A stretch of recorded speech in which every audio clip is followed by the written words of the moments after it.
Before we get into the night block show thingy, I just want to say that Zarek, Convex, Cricks, and I recorded a watch party, which was a lot of fun, and it was super insightful. They provided a lot of commentary on the production. We watched the original Last Guest made by Oblivious HD, along with TLGR. So check that out if you're interested. The link to that will be in the description. Hello, everyone. Welcome to Late Night Block Show, Episode 2. I'm Bomb Assassin. I'm the owner of this channel, also the host of tonight's block show. I'm joined by my my lovely host today. Co-host. Co-host. There you go. Do I not have a? Yo. This is You win. This is fucking funny. How is the skeleton? How is the skeleton duplicated? The mitosis. Mitosis. Hey, we don't. Hello, my name is Great Bomb interview, Assassin. great interview. Restart the show Yo, from the beginning. shut up! Hello, yo, put it back up. Okay. Hello, I'm Bomb Assassin. I'm the host of this show. I'll be your host tonight. I own the channel. I animated several scenes for TLGR. I'm joined by my co-host, this lovely skeleton in the corner, which. Yeah, I'm joined by two very lovely guests today, Convex and Zarek. Hi. Wait, hold on. We wanted to do a thing where Zarek was like in the air aura farming when we introduced him. Oh, okay. Hold on. Okay. Let me ascend. We're joined by two lovely guests today, ConvexHD and Zero Chud. Oh. Hi. Yay. Sorry, I can't hear Yes. you down there, Convex. You have to speak up. Kill yourself. If you want to introduce yourselves, go ahead. Yeah. Yeah, hi. So I'm Convex, one of the directors of TLGR. I directed the film. Yeah. I'm Zarek HD. I'm the cooler director that everyone likes more. No, that's wrong. Yeah, that's no. Get him off. Get him off my screen. Get him off my screen. Thank you. Thank you. Okay. Thank you. All right. So I guess first things first. I just want to apologize for the state of the studio. Because it's like Right. I haven't wondering about uploaded that. anything for 8 months, and then last time we were here, I think I accidentally locked in our audience and Cricks in here. Oh, And- that's a shame. Well, shit. But like. So is that Cricks? I understand. That's supposed to be Cricks. And you know, like, bro, if you don't do anything for 8 months, like funding's low. So we're kind of saving costs, and Halloween is right around the Don't have enough corner. money for an So audience. Yeah. Halloween Yeah, is fair right enough. around the corner. yeah, you're right. so we You're were right. just keeping the decorations up. Yeah. Just in case Makes for sense. that. Fuck. So yeah, I guess going right into it. Week has passed since the release of TLGR at the time of recording. Just how's it been going? Like vibe checks, you know? I'm very happy that I managed to get the film out. I mean, considering the project has been like 8 months of my life, like poured into a piece of work. Like to actually get a project finished and out there is an amazing feeling. And 100%. coming out of it, like I realized just how burnt out I was. Like I think the night I released the film, I got like 14 hours of sleep because for several nights in a row, I was getting only like 3 or 4 hours of sleep.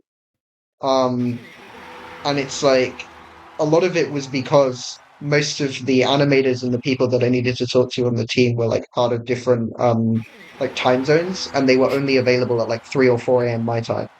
So I had Oh. to stay up at like ungodly hours to be able to communicate with them stuff that they needed to know about how their scenes would be and like animated and stuff. So but yeah, ultimately I feel absolutely amazing. And I'm really, I'm sort of resting and relaxing now that it's out for the next couple of weeks, and then, hopefully I'll be able to jump back into future projects. Oh yeah, 100%. I think as of right now, we're just below 3 million views. So we Yeah, have to fact check me on that. 2.9. But 2.9. Yeah, okay. Yeah, so we got. I mean, and that's astounding. I expected to have like 2 million views in a couple of months, and that's I'd be happy with that. But we've got that in in 8 days. I couldn't believe it, honestly, and all of the attention that's come from that has definitely put the pressure on. But we know what to do. We know what we're doing, and we know how to improve later down the line. So it's good. It's good. Okay, Hopefully, okay. we'll be able to make, with every project that we direct, we'll be able to make better and better films and learn from our Yeah. previous mistakes. Yeah, Because exactly. TLGR is our first production, Yeah. and there's a lot of things that we didn't know about filmmaking and how to make a good Roblox film. That I sort of had to learn along the way from people that I had, like met and talked to in the filmmaking Yeah. community and stuff. So, there were definitely a lot of mistakes, a lot of inaccuracies that I could have fixed up, but I got it out, and the reception has been overwhelmingly positive. So, going into part two, hopefully I'll be able to fix up and improve on some of the problems that Act One had. Yeah. Okay, okay. Just like how many views did you think it was gonna get? Like, What, like in a certain time frame, or? I don't know, just like expectations, general expectations you had for it. Because I know, I mean, YouTube as an algorithm, like, it's kind of fucked. It's like it can go No, well, Yeah. okay. Yeah. I'll going into like first directing the project back in, because we became directors in August of last year. Jeez. So no one knew who, like, before this project. I had 1,000 subscribers and I made gaming videos, so no one I knew had who I 20. was. Yeah, it's I had 20. 20. But like no one knew who I was. Like a lot of people that I messaged, like, do you want to be part of this thing that I'm trying to like forward or like, pioneer? They were sort of hesitant because they were like, wait, who is this kid, random kid? Yeah. I went into it thinking that it would do well, but not as well as it did, because it's like TLG, the original, had a total of 100 million views as it stands right now, like the full Well, movie 100 million anyway. on YouTube only. And I Yeah, think I read exactly. somewhere about the fact it was on Amazon Prime Video. I think Yeah, the full figure is something like 300 million. damn. really. Yeah, And it's it's like, crazy. and It's to be fair, that insane. is 100 million views over the span of eight Yeah. years, like 7, 8 years. But that's still a lot of people, and a lot of people grew up with the film. So I expected the remaster to do well, but not as well as it ended up doing. As it's currently doing. As it's currently doing, yeah. I mean, the first trailer that we dropped, is currently sitting at 1.2 million views. I thought maybe it'd get like a couple 100,000, but I did not think Yeah. it would do as well as it did. Are we Okay, still okay. number one hyped? Yeah, we were number one hyped for a while as well before movie. So All right, all right. I guess moving on then.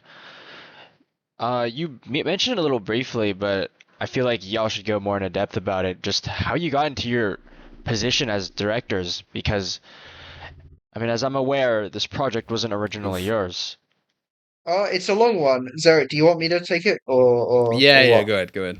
Yeah, okay. So essentially, my I wanted to remake TLG for a long time, for well over a couple of years, but I never did up until 2025, 2026, because I thought that someone else would have done it, like someone with a bigger platform. Like I Mm. was always sort of under the mindset of like, oh, surely someone else will have this idea, right? To like bring yo, that picture has actually caught me completely off guard. We commissioned someone Teenage to do that. Mutant Ninja Turtles, Teenage Mutant Ninja. Okay, sorry. So, yeah, as I was saying, I sort of, I was always under the impression like someone else would like do that, right? Or someone else with a bigger platform. And, I had only 1,000 subscribers. No one knew who I was.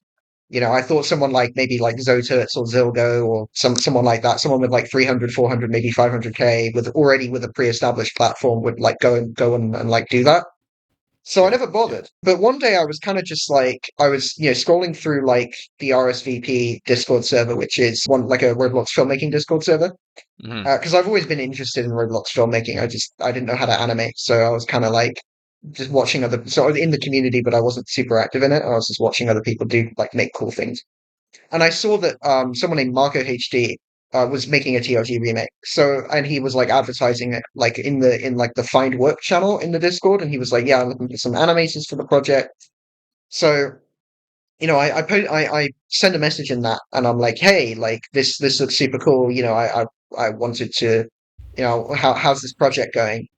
And I didn't receive really anything. This is back in July of last year. I didn't. There was the GC was effectively dead, or like the forum group chat or whatever. So I try and message Marco myself, but his DMs are off. So instead, I message one of his animators, who ended up being Magic Man, who is Shout was out one of Magic our Man. star animators. But at the time, I had no idea who he was. He didn't know who I was. I messaged him. I was like, "Hey, could I get in contact with Marco? Like, I want to ask him about how like progress on his TLG remake is going." And he was like, or the animator on it was like, "Nah, he cancelled the project. You know, he had like a lot of personal stuff going on." So I was like, "Oh, okay. Well, could I potentially take it over?" And Magic was like, "Yeah, I'll get you in touch with him. You know, see if he's like down for that." So I message him. This was, I think, July 31st of last year. Like, hey, like I've been interested in remaking TLG for a while. No one else has really done it, and I want this to be like a thing. Like I want to see it happen. And so if no one else is going to do it, like I may as well try. So, you know, could I potentially, you know, take over your project? And he was like, yeah, sure, go ahead. He gave me all the assets, gave me, you know, everything that he had done up until that point, which surprisingly wasn't actually that much. But he gave me everything that he had done up to that point, and he just said, yeah, take it from here. Okay, okay. So I created a development server for it. You know, the team started out with I think 5 animators, maybe 6. And those were all just from like Marco HD's like a previous team. So I was just like, yeah, I'll just reassemble their team and then just take it from there. So I got everyone who was interested or had sent messages in that group chat, that forum, to join the server, like the Discord server I created for the development of the project. And then I started writing a script for it, based on what the original was. And how I got Zarek on the project, because it was originally just me for a little bit, Mm. maybe like I think a couple of weeks or so. I told everyone in a friend group Discord that like me, Zarek, and a couple of other people were in, like they had been my friends for like 5 or 6 years at this point, maybe 7. And I was like, hey, like I'm directing a TLG remake. You know, like I want to show you guys sort of some ideas or talk about some ideas with you guys, because you know we were all somewhat fans of TLG. We had like watched the original together, and like we liked Roblox filmmaking, and we played a lot of Roblox. So I sort of ran the idea by them, and then it's eventually Zarek was like, hey, do you want me to be like a scriptwriter for you? And I was like, yeah, sure, we can work on this together. And for a little bit he was the co-director. He was just the co-director, but then at some point we were like, you know what, let's just both be directors. We're doing the same And thing. yeah, exactly. We were pretty much doing the same thing, and that was pretty much the origin, if you will, of how the project came to And be. here we are Damn. now. And here we are now, yeah. But on sort of a similar line, because you mentioned, I think, in the question, like more about the reason behind why I stepped up to even try doing this in the first place. I thought to myself, I woke up one day and I thought to myself, if someone else were to do it, they would have done it by now. Like, I thought like a billion other people thought of this, so I was just like, surely someone else is going to like actualize it before I do. But no one ever did. And my vision came into fruition through the movement that I'm starting called the Roblox Filmmaking Initiative, or the RFI, which essentially is a push or a movement to push long form Roblox animations with like serious narratives and like filmmaking back into the forefront of the animation sphere. And sort of the motive behind this movement was the motive behind this movement was like growing up, like there were a lot of machinimas, and like machinima content was very, very popular on YouTube, like Roblox YouTube back in 2016 to 2018. You had people like Burr, Crypteyes, Kavra, Fuds, Oblivious himself. That was what that time was. Like 5 types of Roblox hackers, 5 types of Roblox news, these sort of these things that I grew up with. And then eventually, Oblivious sort of takes the step to like create like an actual film. And like at that time, I mean, I might be getting some of my details mixed up here, but at that time I assumed that filmmaking on Roblox, like using Roblox as a medium to create characters with like personalities and a plot and everything, like filmmaking, was quite innovative. Mm-hmm. But he started with like the Guest 666 story, which was his first like major production, and that did really, really successfully. And then when the guests were being removed from Roblox in 2016, he had this idea of spinning a story in which they were being genocided by like bacon hairs, and sort of a story about like powering through struggles and turning that into like a life lesson. And like that was like remarkable for its time. Like within like 2016 to 2018 was like a massive, like there was a huge community around Oblivious HD's work, Fudd's work, Cryptize's work, Kavra's work even. And then at some point along the way, like 2019, 2020 came, and sort of a shift happened, and Roblox sort of moved on. Mm-hmm. Fuds fell into irrelevancy. Kavra stopped uploading. Cryptize stopped uploading. Oblivious HD blew up, but then in 2021 he stopped uploading.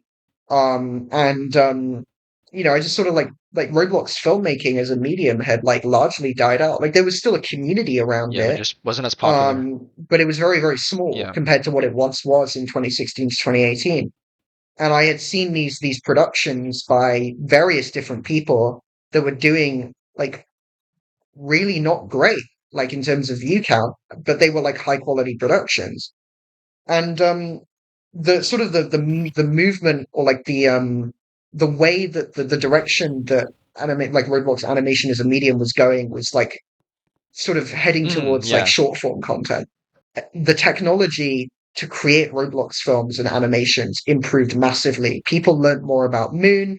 They learned more about Blender. Sort of these technologies became more versatile, and people learned, sort of how to do really cool things with them that they didn't know in 2016, or like Moon Animated didn't even exist in 2016. So you had to like script the animations yourself in studio. But people were using that technology just to create shorts, or like the most I had seen was like short form animation tests, which looked really, really cool. And the fights looked really, really cool, but they were always just very like, there was nothing that you could get attached to there. Yeah. There was nothing that you could like, they were just really, really cool animation fight tests. And I was like, wouldn't this be cool? Like two characters fighting is cool, but wouldn't it be cool if there was like a reason as to why they were Yeah. fighting that the audience knew about? Another thing that was super popular with Roblox filmmaking or like Roblox animation were like Moon animated collabs. Some of the stuff in the Moon animated collab, they were awesome. Like there were a huge, like a really, really awesome display of what you can do in Studio and Blender, and all sort of a blend of all of these different art styles coming together in a really, really cool way. But it felt stale. Yeah. You've come out of it, and there was nothing that you could get attached to there. You just sort of watched 17 minutes of like bricks moving around, with like cool effects and stuff like that. And every single Moon animated, or like most Moon animated collabs that I had seen, always had like the same sort of formula, the same structure, and they all sort of blended together in my mind. There was nothing like original. It was cool. It was really cool, but there was nothing original. The reason I bring all of this up is because I sat there and I thought, okay, what if I took the same philosophy behind this workflow, where you gave an animator a small subsection of a much larger video, and you said go crazy, but instead of doing that for just like a Moon animator collab, you do it for a film where you write a script, you build sets, you get voice actors to provide voice lines and stuff, and then you have the animators animate a scene in a film using all of that. And I sat there and I thought, that is a remarkably unintuitive idea. Like applying this same work ethic, this workflow to a film instead of just like a collaboration project. And I just assumed someone else would do it. Like I just assumed like surely someone's got to do it. Like Roblox, Yeah. I was not the only person to grow up with Roblox machinimas and Roblox films. This was an idea that was waiting to happen, and I just assumed someone else would take the opportunity before me. But it just never, it never did. Mhm. The project was sort of an experiment for me. I wanted to see if this workflow getting as many animators as possible on a film project and like splitting scenes up in the film and giving different scenes to different animators. I wanted to see if that workflow was even possible. It was sort of an experiment to see like how it would go. And based on the fact that we've managed to produce an hour and a half long film in 8 months, I like to think that went It was a extremely success. successfully. Success. Yes, it was. Yeah. Yeah. Success. I do want to say, we heard from some of our animators and outside people that people have been thinking of doing this for a long, long time. And a lot of animators have tried doing this, to be fair. There's been remakes in the past that have gone nowhere. And I think part of that comes down to, I guess, just how people handle it. Like, if you think about the Moon collabs you mentioned, that's kind of what we do for TLGI. Essentially, it functions like a big collab. And I think a lot of people tried to do it was like write the script, design a map, knuckle down scene 1, scene 2, scene 3, scene 4, scene 5, and then by the time you get to scene 8, you're so disinterested with your own like you ran out of motivation for your own project, and you just can't be bothered doing it anymore.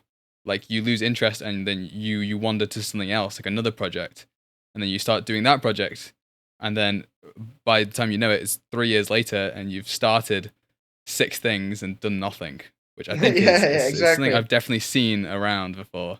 I think to add to that, there's two things I want to add to that. The first one is about you mentioned that like people had this idea for years. When the first trailer blew up, someone named Squiggly had commented on under the Shout out video Squiggly. saying, "Shout out Squiggly, he's awesome." Saying animators have thought about remaking The Last Guest for years, but you're the first person to actually try.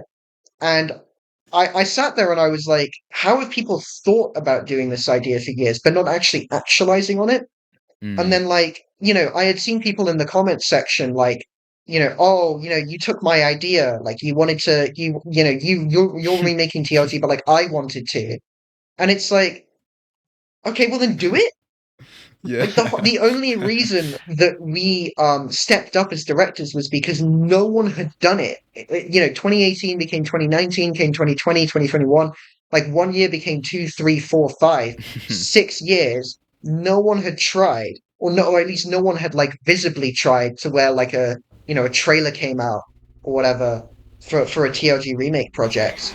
And I sat there and I was like, I don't know what to tell you. Like, you can think about doing something for years, but it's not it's not like you copyright claimed that idea. Like, you just have to do it if you have this idea.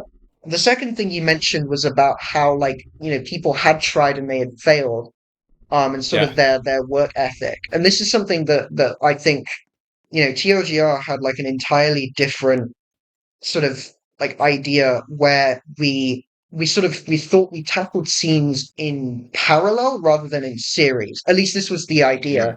It Yeah, ended yeah. up being executed a little bit less like cleanly than this because there were a lot of things that we didn't account for. But we had the idea of okay, if we put every animator on every scene at the same time, let's see, there's 28 scenes in the film. TLGR has 28 scenes. If we get 28 animators and we put one of them on each scene in the film, then assuming it takes maybe a couple of months for them to animate their scene, that was sort of what I thought at first, then that's literally the entire, like pretty much the entire movie finished, like all fully animated in like 3 or 4 months. Yeah.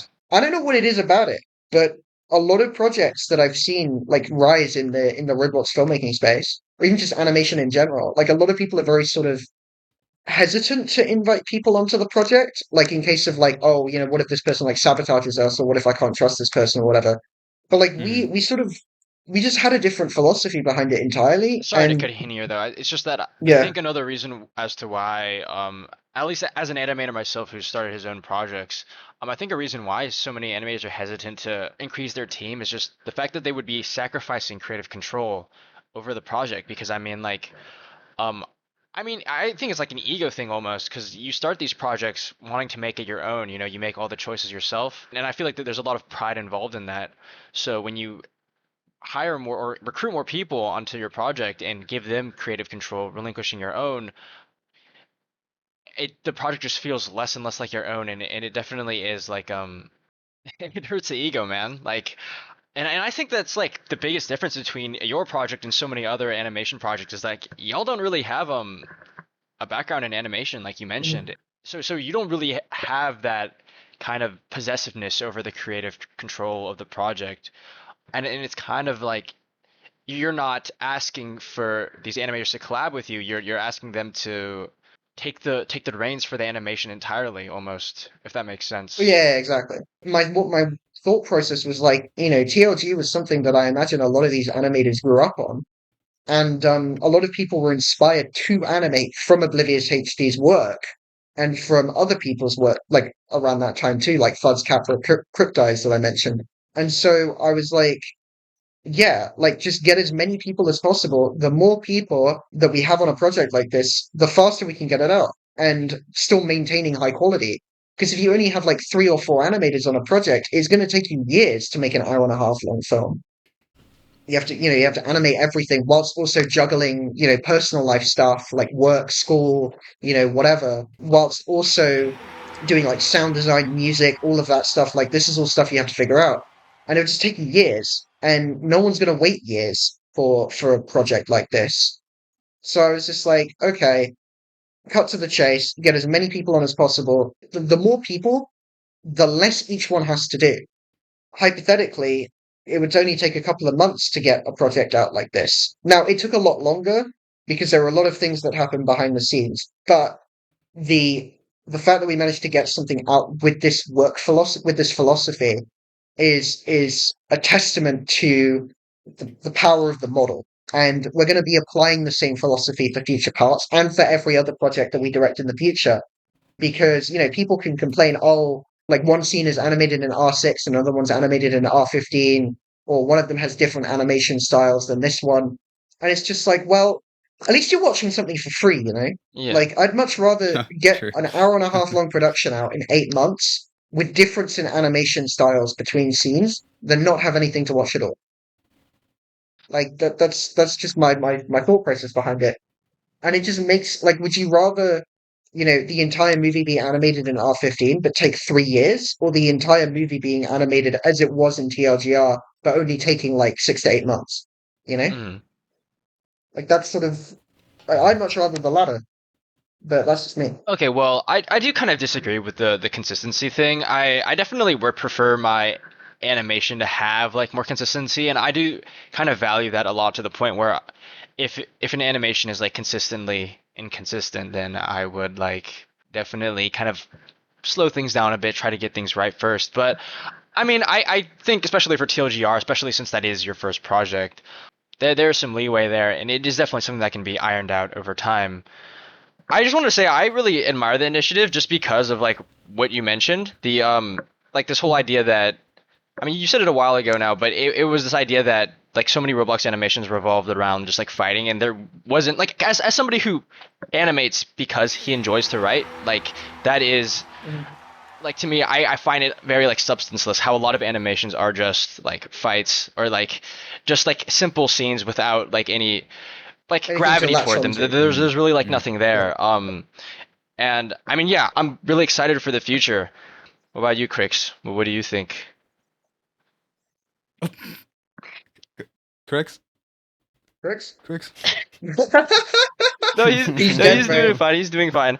Like, I mean, y'all talk so much about like the motivation, like what is the issue currently with like the current state of like Roblox animation, but what are you guys doing to like? I mean, obviously you guys released The Last Guest TLGR, right? But like, not only what do you hope for The Last Guest Reimagined to accomplish, but also in a way, like, what further action are you going to take to kind of achieve this vision that you guys are talking about here?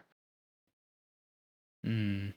I think part of it stems from like the result we hope for is we said before we didn't want to be the ones doing this. We would easily wanted someone else to have stepped up and do it. So the goal is to push this type of content back into the limelight where it was, Mm-hmm. 8 years ago, um, and then have other people see it and be like, "Huh, this is really good. This is really interesting.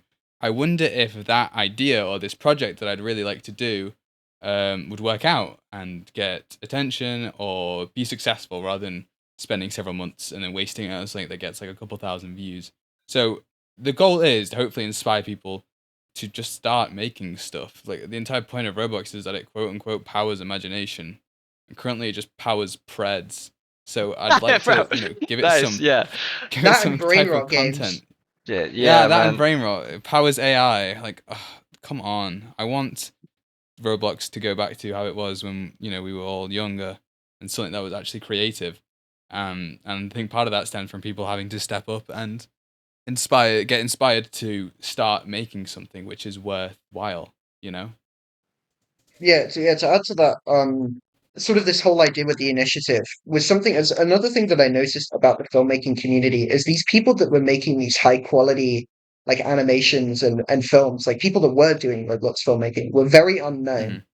And I always found that quite strange because I was like, surely there's a huge market for Roblox filmmaking because Oblivious HD has 4 million subscribers. He got huge off of making Roblox films. But then I was seeing these Yeah. other channels that had between like maybe 1 and 20,000 subscribers that were making Roblox films, and they weren't doing well. Like their videos were getting like maybe 3,000, 4,000, 5,000 views, and the comments were always just the same people in this like niche little community, and it hadn't sort of like expanded and gotten out there. I think two examples. Jackie Poners is Elysian Fields Project, which is an hour and a half long pilot that he released on his channel about maybe 6 months ago, I think, at this point now. And in last time I checked, it had about only like 10,000 views, maybe 15,000. Mhm. And he then made a follow up video saying, or I think it was titled like why I spent 2.5 years on a Roblox film. And I sat there and I was like, my head was in my hands. I was like, dude spent 2.5 years on this film project that ended up getting 15,000, maybe, some like not as many views as it should have gotten. Meanwhile, I can generate a Fruit Love Island skit video to go on Bro, you TikTok, mentioned this and yesterday. that gets Oh, fuck. 10 million views.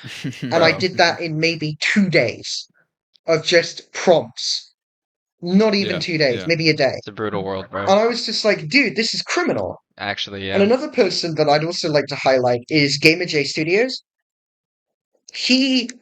I've been in contact with him for a little bit since I became director. Zarek and I both Cool have. guy. Cool guy. He's an awesome guy. Like his Iron Fists is a really good series. The Bounty Syndicate is a project that he's working on. We also cameo in one of his projects called December 7th, which is Yeah. like Yeah, we do. a movie like about a robbery, like a short film about a robbery. Which is sort of really fun. And it's like this guy spends a ton of time animating these films as well, but he still only has like 15,000 subscribers last I checked, maybe 20, I don't know. Like he doesn't have as many as us. He doesn't have as many as he should. Mhm. And I sat there and I was like, what is it? Why did Oblivious HD blow up? What did Oblivious do differently? Was it just luck of the algorithm? Or like why is the algorithm not pushing these films instead? And this is sort of my motivation behind the initiative was to attempt to platform people that were making these Roblox productions and get them views that they didn't previously have so that they could maybe even earn money from the projects that they were making so that their funding can so it feels like what they're doing is actually worthwhile It's and they could worthwhile. put Yeah, that yeah. money back into future projects, like funding future projects. Another one that I'd also like to highlight is a project called Aftermath, which is like a post-apocalyptic like zombie movie, I think. I'm in contact with their directors as well. They're awesome. And like that project also looks super high quality, but it released onto a channel with only 400 subscribers. Mhm. And it only ended up getting a couple of like the trailer or like the teaser for it only ended up getting a couple hundred views. And I was like, dude, like this deserves a platform too. Um, so it's not only inspiring people to make Roblox films, it's also like reviving the community and reviving sort of this drive and this like passion for Roblox filmmaking, so that not only people enjoy works that other people create, but also make their own and channel their own creative energy into a project. I thought out of all of this, the reason why we started with the TLG remake for this was because we needed to get our foot in the door. And I thought, let's start by remaking one of the most well-known and well-remembered Roblox films in history. I think The Last Guest is by far one of the biggest Roblox productions of all time.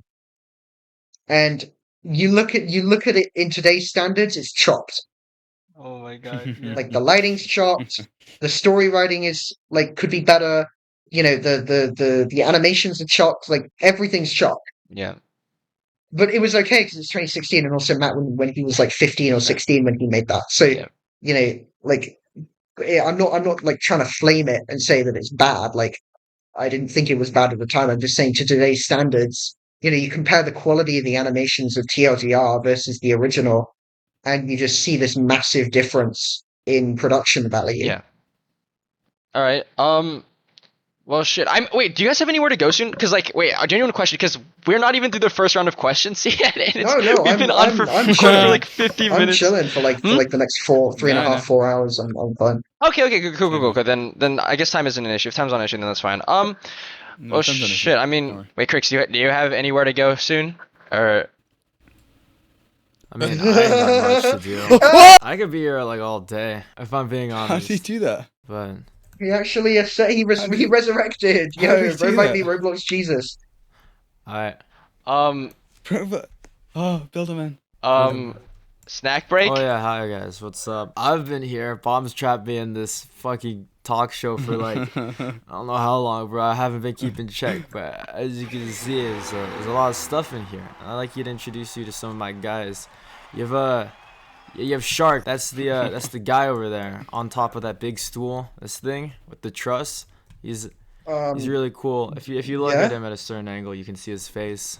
It's illuminated and stuff. But he has a really cool haircut. Don't forget to compliment his cool haircut and his beard. I don't.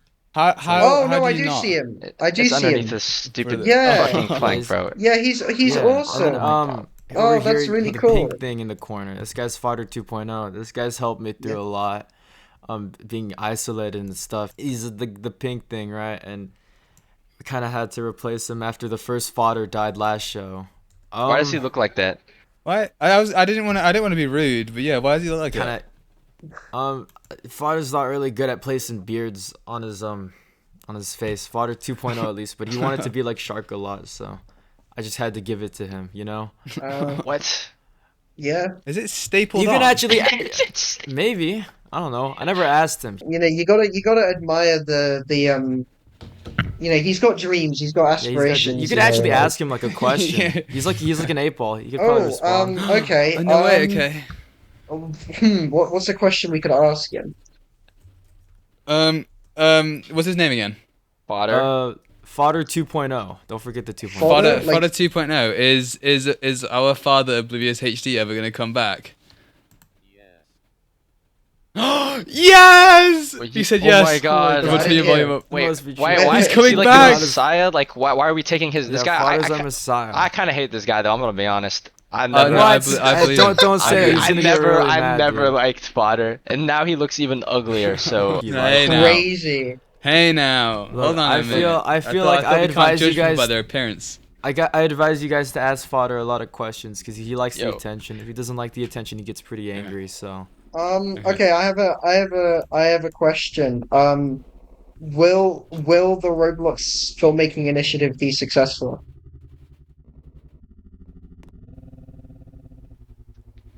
I don't think Oh, I'll answer I didn't that. hear that one. You're just I didn't hear that making one. I sound. didn't hear that one.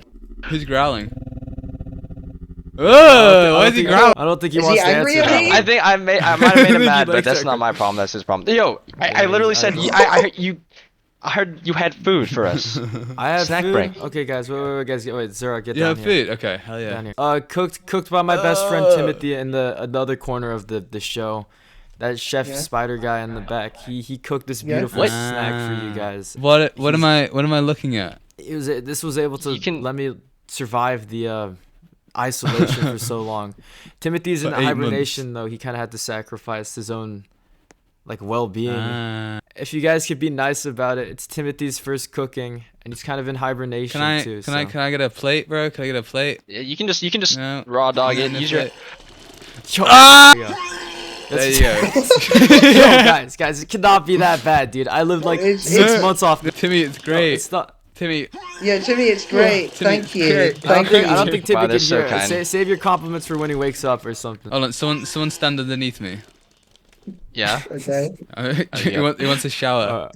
He wants I'll have a Get shower. in the splash zone. the shower. I haven't had a shower in like months, dude. This is really nice. I love how acidic it feels. That one audience member's loving Yeah. it. Our super. Oh yeah, I guess quick shout out to our live audience. Our audience.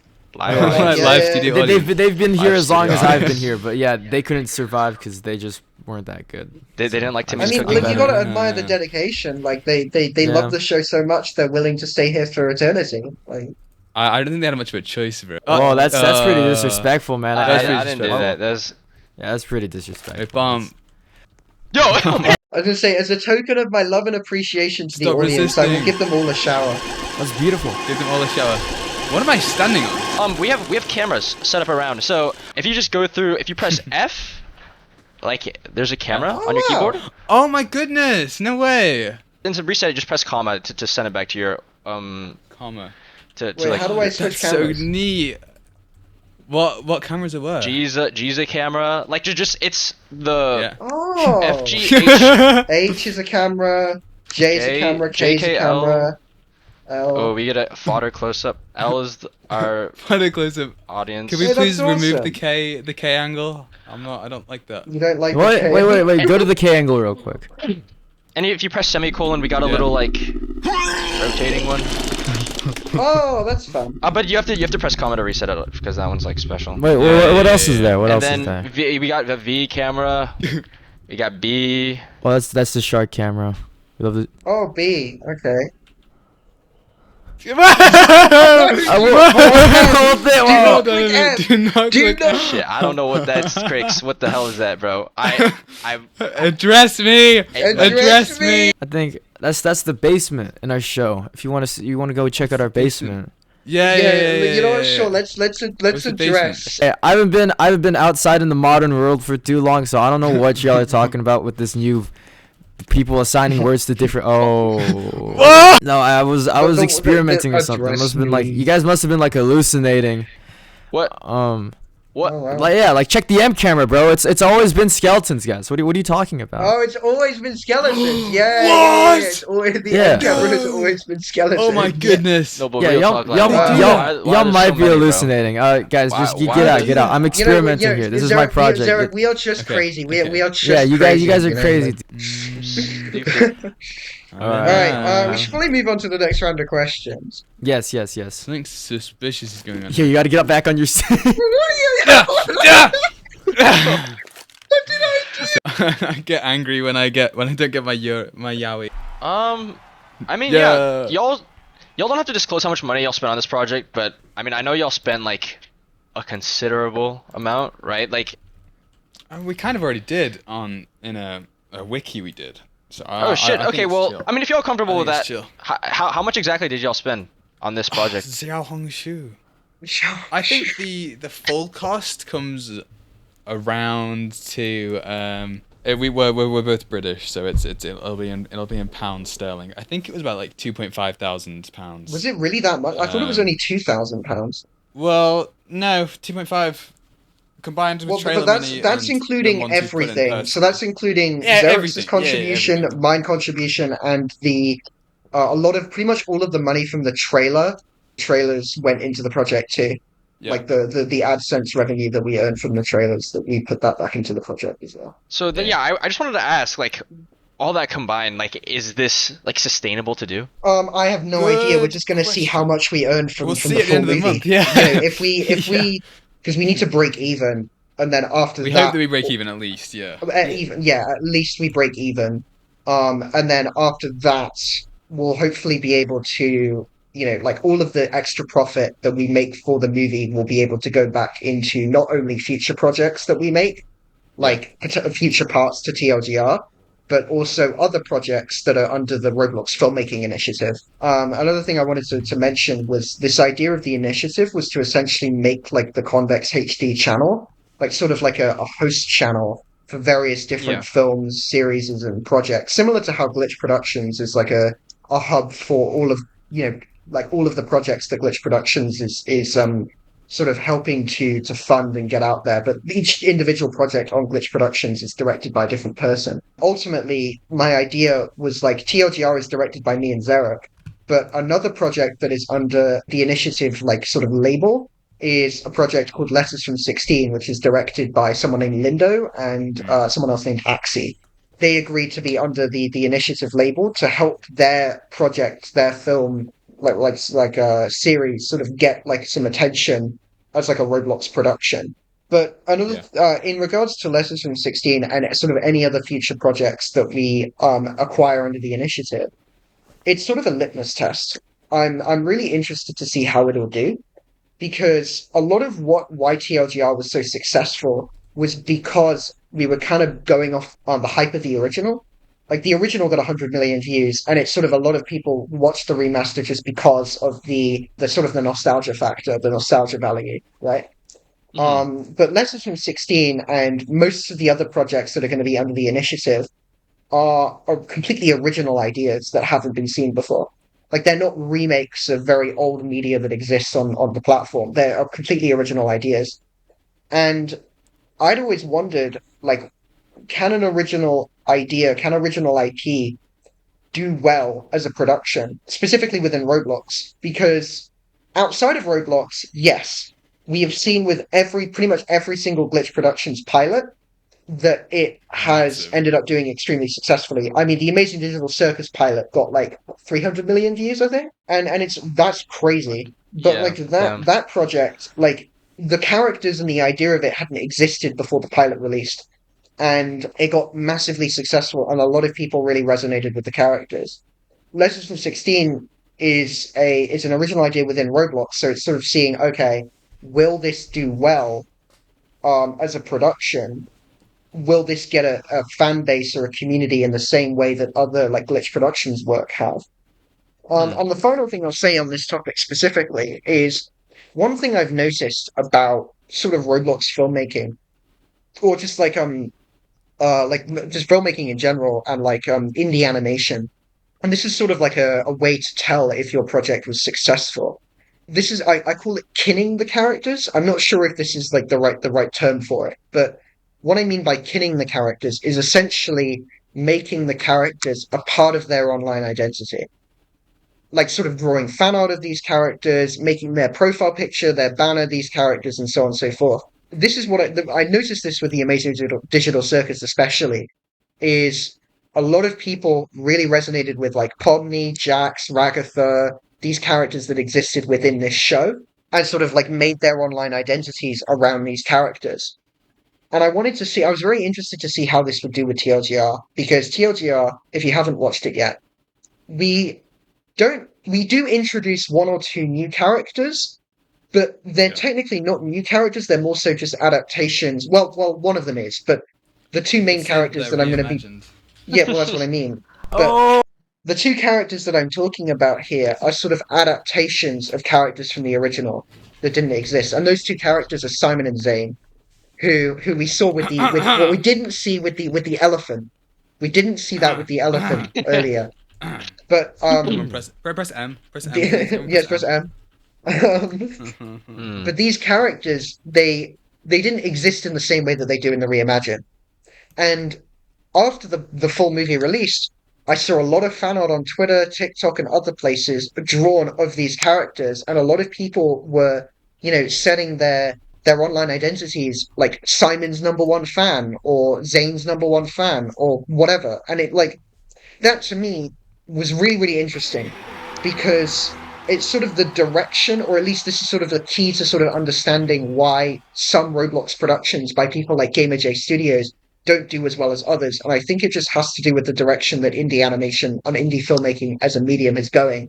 And that is more towards character-centered writing rather than plot-centered writing.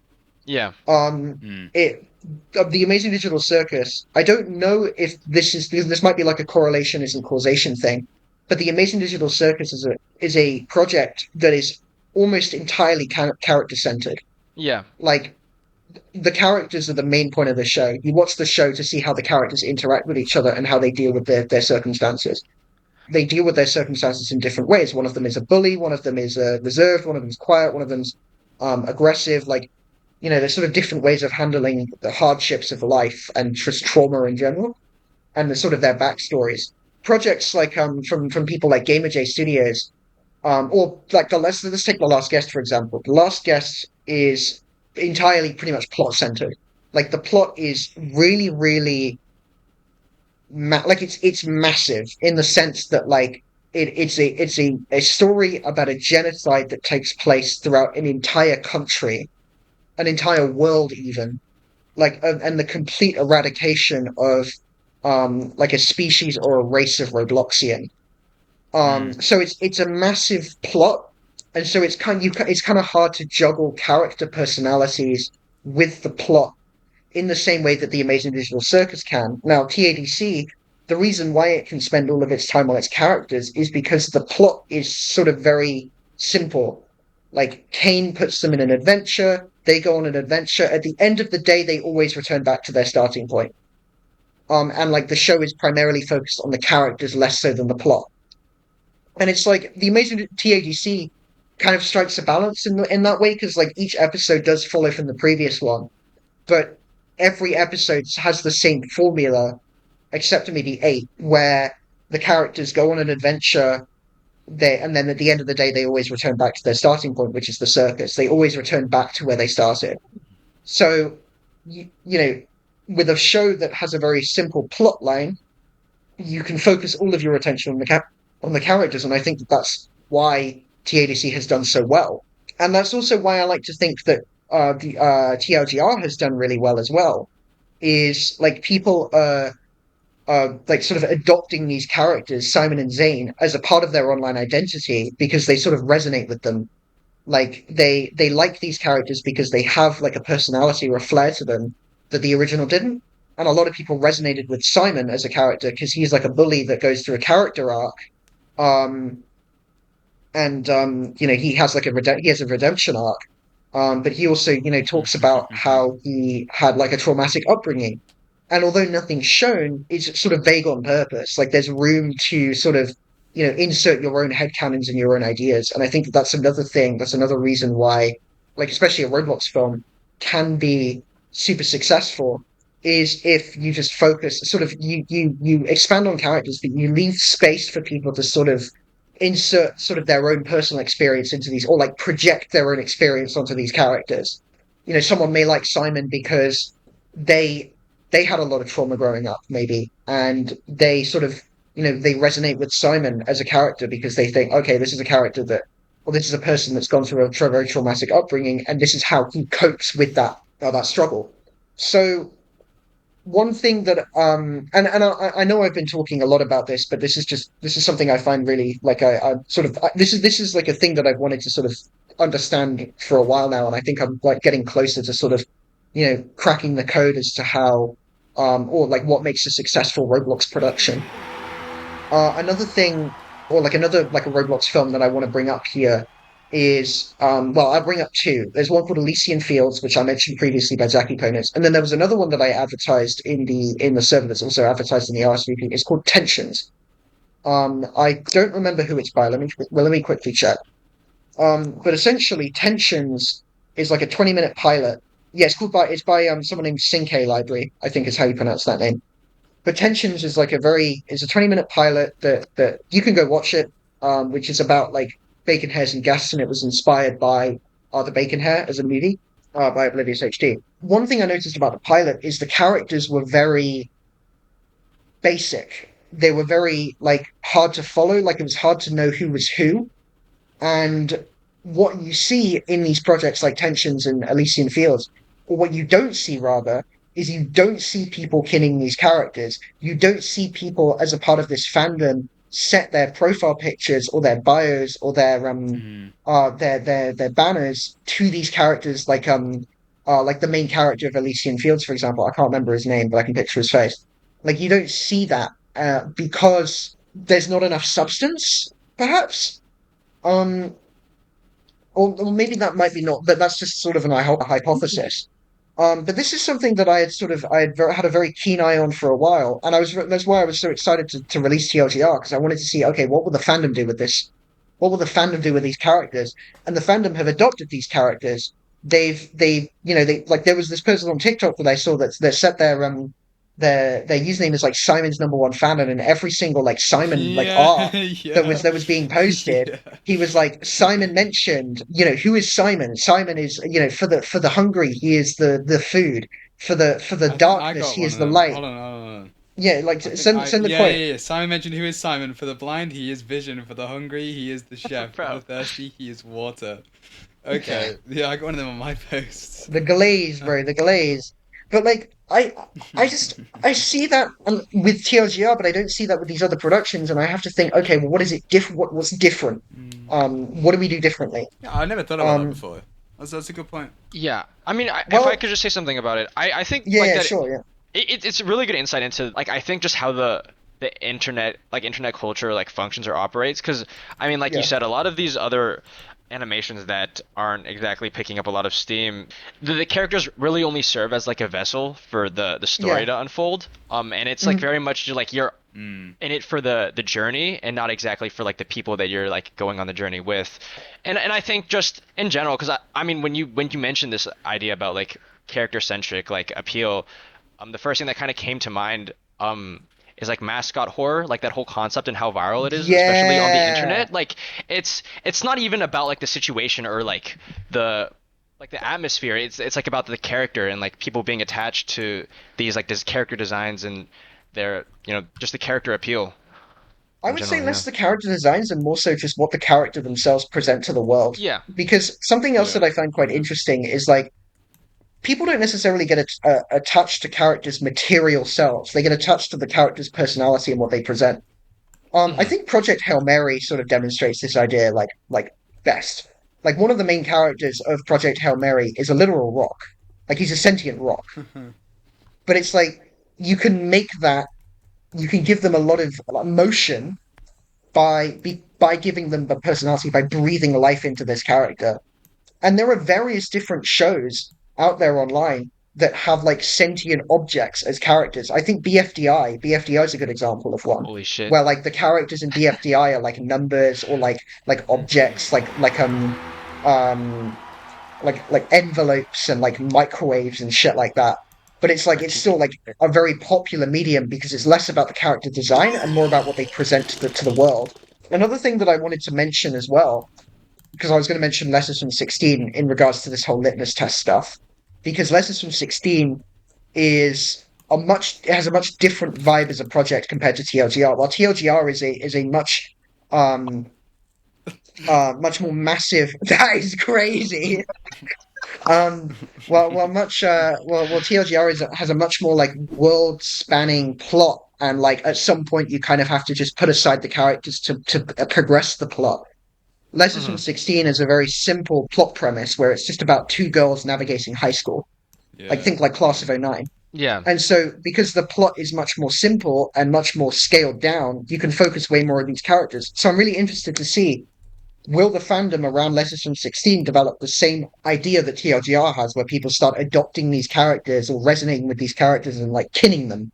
Okay. The final thing is like this sort of this then bridges on to story writing, because it's like if you want to enter the Roblox filmmaking game, you need to know how to write a good story. And one of the things that I sort of learned, or like not learned, but like sort of I guess just adopted intuitively as an idea, is this concept of narrative versus plot. And what I mean by both of them is narrative is essentially like the way that I see it is that it's how things happen. It's how on the big screen how the scene ends up going down if something major happens in the scene. Plot is okay. Well, what is a result of this scene? What is it that happens at the end of it? How does this progress the plot? So, like plot wise, for instance, is what I call it. So, like narratively, we changed a lot of things from TLGR versus TLG, but plot-wise, we kind of didn't. Yeah. And what I mean by I know both what you mean, yeah. is let's take for TLGR, let's take the scene where guest parents get murdered as an example. Narratively, we had the dad fight back against the general, which he didn't do in the original. But at the end of the scene, okay, what happens at the end of the day? His parents get murdered.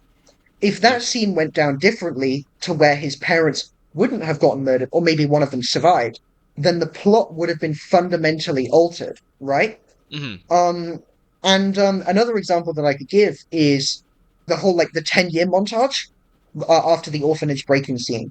After the orphanage break-in scene, there's a 10-year montage in which Guest, Daisy, and Matt all grow up together, and they go through, maybe like Guest and Daisy go on a date.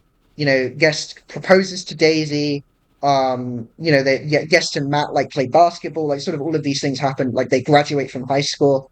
All of these things happen in this scene, but that isn't plot altering. It's narrative altering, or it's adding more to the narrative. But I could have released the film and not had any of that, and just had like a 10 years later title card, and it would have just been the same. It wouldn't have changed anything fundamentally about the story. It was all just adding narrative blocks, but not changing the plot in any way, shape, or form. And the final example that I can give is Matt and Molly's conversation in the one where Molly calls Matt a good boy. The highlight of the film for a lot of people. The film could have released without that scene. It would have been fine. But we added that scene because we wanted to develop these characters more. That is actually the perfect sticker to put up here. But like we added that scene because we wanted to develop these characters more. We wanted to give them more flair as individuals with personality. We upgraded. Sorry, continue. We upgraded Molly and Matt's characters and gave them more backstory and gave them more substance, which the original didn't have. And although the film could have released without that scene and nothing would have changed plot-wise, it added much more to the narrative. Yeah. If you're looking to get into script writing, this isn't in just for Roblox filmmaking. This is filmmaking and script writing in general. You have to understand these two premises, and you have to think, okay, at the end of the day, what is this scene trying to do? What am I trying to do in this scene with these characters? At the end of the day, the scene where Guest's parents get murdered, what needs to happen at the end of it? Guest's parents need to be murdered. They need to be dead, right?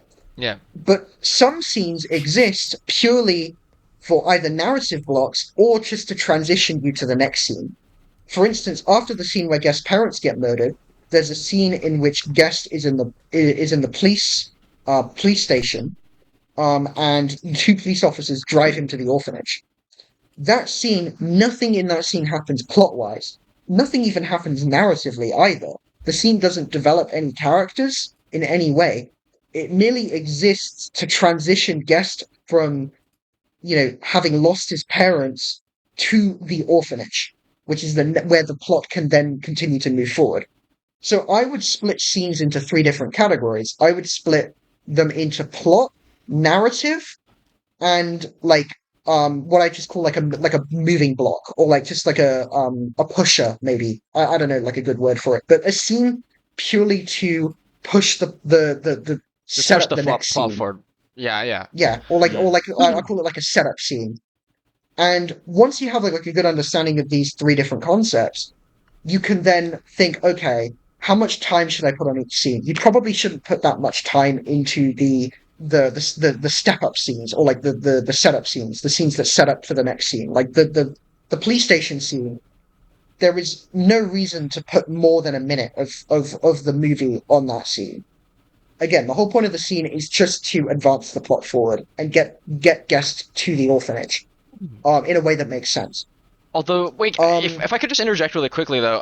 Yeah. I mean, since we have time, I just want to entertain this like a little bit. I remember hearing you talking about that yesterday. This idea that this scene served solely to like serve as a transition, but like, yeah, ideally, I mean, something as a writer too. Like, I mean, I've been agreeing with like everything you said. I think it's like just really interesting to see how like another writer approaches this stuff. But something that I've been a concept in writing that I've gravitated towards is this idea of like a tight plot, which like meaning that like every scene, every moment of the movie contributes towards like pushing the plot forward in like a meaningful and like an interesting way. And then when you mentioned the idea of like the scene that really only served as a transition, I couldn't help but wonder, like, is that really like ideal to have? Wouldn't it be better if that scene like contributed more to just serving because in a way then that scene just becomes like filler, more or less. Like you could cut that scene out. Yeah. And really, you cut the scene out and like the film can still exist. What? Nothing. I'm just I noticed a little something behind us. Oh. I'm sure it's fine. Sure it's fine. What okay. Oh, okay. What are you looking at me for? yeah, sure. Bob, did you continue? No, yeah, I'm just saying, like, wouldn't it be better if that scene contribute? Like, I mean, there's the idea of like you don't want to have scenes like that because they're just like less interesting, and either you cut them out or like you turn them into something more interesting. Is what that is a good point. That is a good point. And I think like I guess it depends on various different parts. Like it's very arbitrary to sort of the sake of the plot. Someone could argue that actually the step-up scene that was the police station scene in that film did actually exist as like to serve some narrative purpose or some plot purpose. I do get that, and especially the thing about filler. Mhm. But you can't tell me you've never watched a show like easiest off the top of my head, Jujutsu Kaisen, and just say, you know what, it's an incredible show, but I think I just appreciate a beach episode, every now and then. Just a break from the action. There's a time and a place for filler, where quote unquote filler. Like at the end of the day, it's still a movie. You should still try to drive the plot, but like just a moment, like a 2-minute scene of characters talking about something that happened, like Guest and Daisy, sort of give you a breather having that heart to after this major give you a thing breather, that happened. and then get you more familiar with the characters themselves. Like they don't exist to push a plot; they exist because as they're their own characters. Individuals. Yeah, Exactly, So as their own after that, individuals. Yeah. With the other thing that I was going to say is that like scene 10, which was the police station scene, you could argue that it does exist to drive a little bit of the plot forward in the sense that like the news report that's playing on the screen is sort of giving more world building exposition about the Bacon Empire and how that the guests were being terrorized throughout Roblox, and that this was another casualty in that like genocide that was taking place. Which although it's like kind of unintuitive, like if to both people watching the film who were very familiar with the premise already, and also just like understanding like what is going on. Like this is a bacon head that's just killed two of his like parents because they were guests. Like it's very evident that a genocide is going on here. So technically, it doesn't need to exist, but you could argue that it sort of gives a little bit more exposition in regards to the world building for the film. But you mentioned you would want the scene to do a little bit more. And technically, I suppose you can put step scenes, like I'm gonna call them step scenes, in sort of the same subcategory. What? I don't know a good name for so it. really funny about that. Sorry, it's like step up scenes or step scene. You could put same step scenes in the same category as like narrative scenes. Because like if you're arguing like, oh yeah, every scene should like drive the plot forward a little bit. Like technically, then you would then say that the entirety of like the 10-year montage of them growing up together is like just kind of like completely unnecessary, and that you should just like remove the whole thing. Because it's like it was kind of filler. Like we did it because we wanted to pan out the runtime a little bit more, but we also wanted to have more moments where they could grow up together and they could spend time together and they could be friends together, because the original didn't give their friend group really as much time as it should. I think it should have had, as they deserved. Oh yeah, exactly, Right. as they should have, or as they deserve. So, yeah, it's like understanding. This is a concept. I think narrative scenes should, or like step scenes in that sense, should exist as sort of like filler scenes. You could just call them filler scenes instead of step scenes. So I keep changing my terminology, but I'm just like trying to think of things on the fly. Yeah, that was cute. You could argue that like it is good to have them just because they exist, as Zarek said, as breaks from the plot. for the war scenes in TLGR, we could have dropped both of the midpoints, and we could have just had the first, because we split the war scene into two different acts. There was the beginning section, which was just action. Yeah. It was the we've got hostiles bit. It was just like, this is really, really cool, but nothing plot relevant happens here. Background characters die, none of the main characters die. The second act of the war is when shit happens. That's when Simon dies, that's when Zane gets introduced, that's when Matt gets shot, that's when Guest goes on his rampage, that's when Guest meets the Bacon General, that's when they fight, and that's what accelerates the plot forward. And you could argue that like the midpoints and didn't need to exist at all, and you could have just had the war scene begin with the second act of it, uninterrupted. Yeah, which, yeah, I mean, if you wanted to, like, I guess, bro, we could have just cut out like Simon and Matt and Molly's conversation entirely.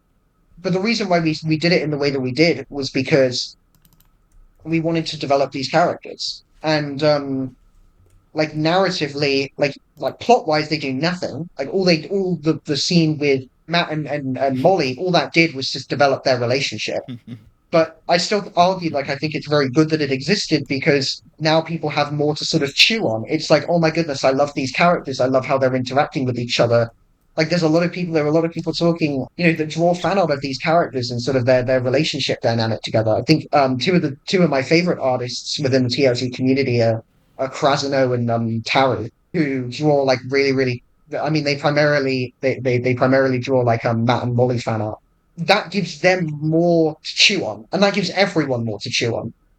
Okay. If it's sort of, you get what I'm saying. Yeah. I mean, I could honestly go on about writing, but for the sake of time, we can talk later about this, Luki, because I definitely do want to talk about writing. I just wanted to give sort of all of that exposition because this is like, Zarek and I really spent a lot of time thinking this all through, and I'm hoping with TLGR, like as I've said before, I want more people to enter the Roblox filmmaking space, but I don't want people to make shit movies. I want people to make good movies. Right. So like I may as well just sort of give like, and I'm gonna like once I get back from my vacation holiday, because I'm currently on vacation holiday, I'm gonna work on like a full guide to making a Roblox film, and I'm gonna talk all about this in that dialogue because it's like this is all really, really important stuff when getting into film writing, script writing, and like making Roblox films. And if you want to create something for the world to see, you may as well, you should create something that people like and that sort of that has a lot of thought put into it. Like you have to get into like the weeds of philosophy here, because like philosophy is like the root of everything. So, but even still, it's just general advice that I'd want to give, and I want people to write good stories. So I'll tell people what worked for us, and then yeah. I guess moving on, I just going back to the production of the project, how did the trailer change the trajectory? Because I know y'all were struggling, or maybe not struggling, but like the trailer got like millions of views, right? There was a very clear like spike in interest in the project after that trailer kind of went off and hit the algorithm. So I mean, I just want to hear about like that experience. Like, what was that like? And how did that? The trailer was so surreal, honestly. I couldn't. We did I don't think it's still up anymore, but we put like the crappiest like 40-second teaser. Oh yeah, that's the one. Which is it still up? Okay, yeah, which got very, very few views because it had nothing about us. It was just we wanted to say, hey, look, we're here, and we're doing this. But when we started doing the trailer, we knew what we wanted to do. And there were a few shots for the trailer we had to animate, which weren't in the full thing, just because we hadn't got to the stage of animation yet where we could have free range. We still had parts left unanimated. But we posted the trailer, and I just remember going to sleep, and then waking up to like who knows how many Discord pings and like a trailer with 200,000 views, and I don't think it hit me until like I think I was working that day. It didn't hit me till like the middle of work when I realized, hold on a minute. No matter what happens now, this will always be a thing that we have on the internet forever. Even if we don't follow through with the thing, we put out a video, and we have less than 2,000 subscribers between us, and that video's now got 200,000 views in like its first day of going up. And we were so happy with the fact that it did blow up, because we wanted to know, is this still like a thing people are interested in? Is this even a thing that people want to see in the first place? And then B, can we grow the channel so we could be monetized for the full thing, because we want to be able to fund future acts rather than it all come out of pocket, Yeah. We would like to start just like making like a little pot from, just have a little separate pot where we can put proceeds from the act 1, and so we can fund act 2 easier. And now it's sat at what? The original is at 1.2 million Trailer? views for a trailer. Yeah, for a trailer. And I think that those trailer numbers, they conflicted with how I thought the full release was going to go, because the vast majority of films out there, you'll see a trailer gets, say, 10 million views. The real thing will get a lot less than 10 million views.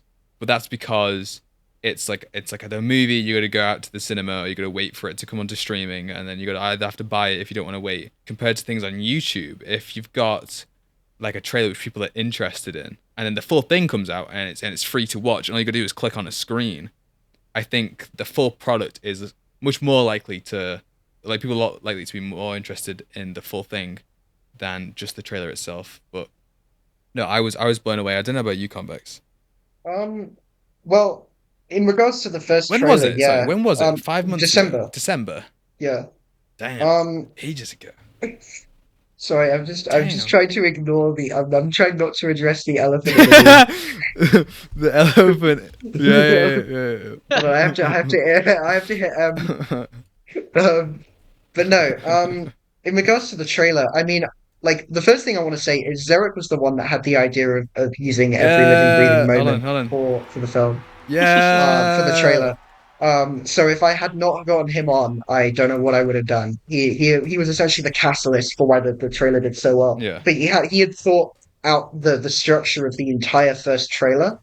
He thought that every living breathing moment would really work to sell the emotion that's sort of in this trailer and get people hooked, and it was a massive success. It did really, really well. But no, I mean, I was less I don't know, I didn't have the same reaction as you did, in the sense that, like, realizing that this is like on the internet forever. Like, I sort of understood that intuitively already. I was more so just really excited that something that I was doing was actually getting a lot of attention, that I was putting a lot of my time into, because, previously, before I became a Roblox director, I was making videos on like a competitive community of a Roblox game called Loomian Legacy. And I was like super involved, and that's how me and Zarek even met in the first place 4 or 5 years ago, was through that game. But I was super involved in that game's competitive scene, which was sort of like a sub community of already a very small community of about maybe a couple, like 30,000 people. And like, that community was very niche, and I was doing my best to try and grow it with like a massive, project called meta analysis, which was sort of like it was a Discord server dedicated to helping newer people get into the competitive scene for the game. But it was a very niche community, and I was putting a lot of time into into it, and making like a Loomian Legacy competitive guide videos that were getting like maybe 1.5k views, 2k views at most. I think the most successful one got like 30,000 views or something. Now, it wasn't profitable at all. Like, it was draining all of my time and energy. More importantly as well, is that, like, the developers of the game had no interest in communicating with me at all. Like, none of them really liked me that much. So I had, like, they didn't want anything to do with me, but like, I was trying my best to, like, appease to the developers and go like, hey, like, I'm trying to be super active in your community. I'm trying to help you, help the game stay afloat, because the game was like dying. Could we maybe like partner up on something? Could we like get in contact with each other, and so on and so forth? And it just never happened. Going into TLGR and seeing the trailer blow up, I sat there like beaming from ear to ear. I was like, this is the first time in my life where I'm putting so much time and effort into something and I'm actually getting something out of it. Hmm. Like I'm not just draining all of my time into something that nobody cares about. I'm just like putting all of my time into something that's only getting like maybe going to get like a couple thousand views on YouTube. Like I'm putting all of my time into something that's going to get a couple million views on YouTube. So it's like it was a massive, massive like I would say ego boost, but it made me feel really, really good about myself. Okay, okay. I mean, okay, just a hypothetical. What would y'all have done had the trailer not like popped off? Probably died. Oh, Like, what do you Probably think is the blown course? it off. Because I mean, like, success, like people say, like luck is a part of it, right? And I feel like, oh yeah. especially in terms of YouTube algorithm, Look, it's and so definitely I mean, part of it. and y'all definitely put the work into it. And the last guest is like that is something that people know about, and like that definitely contribute to his success. So it's not all about luck, but yeah, I mean, just had the trailer not popped off, what do you think was the next course of action? Oof, that's a great Um, question. I think if it didn't pop off, I don't think much would have changed. I think we still would have pushed to get it out. I think the better question is, what would we be doing now if the release was a flop? well, I okay, think if the if the project trailer didn't, didn't have the support, yeah, go on. yeah, so I was going to say, if the trailer didn't blow up, because the trailer I blowing think up we was still sort would of have pushed on. yeah, I think so as well. Like because I wanted to see a TLG remake be made regardless. I Yeah, think it would have just taken yeah. us I way mean, longer. to my knowledge, right, so many of the people who came on after the project, like that was because of the trailer, right? Yeah, That pretty was much. because true. So Yeah. like the trailer blew up. It was sort of the catalyst for growing the team significantly. Because before the first Mm, trailer dropped, we had maybe about 20 people on the project, and like five of them were yeah. animators. But we essentially like Yeah, you have quadrupled. to remember throughout the development of Act One, we started with nothing, and we were level one crook, and we had Yeah, to literally. go to level 100 mafia boss, and Mm. we had to collect the team like Pokemon as we developed Act One, Mm. which the trailer helped with. The trailer brought us attention, you know. And People then it's like, saw oh, it and then not people were like, because oh my they didn't goodness, like like I it want to just animate for this. Like yeah yeah yeah I'm yeah like yeah. these people can prove that they know what they're doing. I Mm. guarantee, right? Like I was talking to one of my animators, Squiggly, about this. I mentioned him earlier, like a while ago about this, and I Double was like, shout out Squiggly. yeah, shout out Squiggly, he's awesome. But I said to him, I was like, if you hadn't auditioned for the project and I had just randomly messaged you one day, like, hey, I'm working on a TLG remake, would you like to animate for it? Would you have still joined? And he sat there for maybe about a minute or so, and he was like, probably not. And it just No. goes to show how much clout has an impact on whether or not someone is a part of something or whether or not you can get something done, like Yeah. out. Mm. Like a lot of people, I sort of equate it to like building a train. Everyone has all of the parts that they need Sorry. to build a train, and they have a track ready for them. But nobody wants to help someone else build a train from scratch because what if that person they're working with doesn't know what they're doing? But the second a train Damn. is built and it starts moving, that's when everyone's like, "Oh shit, I Everyone got to wants to hop on take that it. train before it takes Yeah. off." Okay. Damn. Yeah, Yeah. Damn. before That's it takes deep. off That's without me. deep. Put the philosopher quote back up. What's Put the the philosopher? philosopher quote back up. I Put it got on you. the I got screen. you. I got you. The his mother was a ancestor of Ancestor. Socrates. which then means guest himself as Socrates. Yeah. Yeah. Damn, Loki Um, not even wrong. Loki not even but wrong. like that's sort of the way that I saw it. The if the project hadn't blown up and I hadn't gotten as much clout from it, like we had literally nothing going into this project. Like we built everything brick by brick. Like that is we started with absolutely nothing. Like it was literally just two guys in a Mm. dream. But my philosophy is It's like a always shoot for the mid-30 stars, restaurant. land somewhere in between. Like that's always been sort of my mentality behind this. And it's like, okay, I'm gonna shoot for the top, but if I don't get there, then at least I'll be able to get further than I did if I wouldn't have shot for the top, kind of thing. Shoot for the stars, Yeah. land somewhere in between. And I still wanted to see a TLG remake be made, so I would have gone Mm. through with it. I think Zarek and I would have still pushed through to get it We out. would have pushed through if the full thing was sat on like maybe like a couple thousand views.